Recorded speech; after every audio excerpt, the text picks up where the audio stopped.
இந்த மாசம் பால் காசு கொடுங்கம்மா. எவ்வளவு ஆச்சுங்க இந்த மாசத்துக்கு? 1340 ரூபாய். இருங்க, நான் போய் எடுத்துட்டு வரேன். அம்மா இல்லைங்க, அவங்க பாட்டு கேக்குறாங்க, நீங்க பாட்டுக்கு எடுத்து தரீங்க. கணக்கு வழக்குல பார்க்க வேணாமா? அதெல்லாம் அவங்க கரெக்டா தான் சிட்டி சொல்லுவாங்க. அதெல்லாம் முடியாது. இந்த வீட்டுல படிச்சவன் நான் ஒருத்தி எதுக்கு இருக்கேன்? இருங்க, நான் கணக்கு போட்டு சொல்றேன்.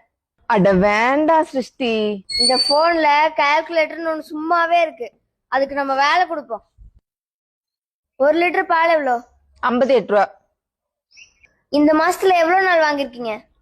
இந்த மாசம் பூரா வாங்கியிருக்கேன். 30 நாள் வாங்கியிருக்காங்க. 30 நாளா? இந்த மாசத்துல 31 நாள். 1798 ரூபா வந்துருச்சுமா. உனக்கு கணக்கும் தெரியாது, ஒண்ணும் தெரியாது. வாங்க, நீ மேக்ஸ்லயே 10 மார்க் தான் வாங்குவ. அவளுக்கு ஒண்ணுமே தெரியாதுங்க. 1340 ரூபா தான். அந்த செல்லுல எப்பவும் கணக்கு தப்பு தப்பா தான் வரும். இருங்க, நான் போய் 1340 ரூபா எடுத்து வந்துடுறேன்.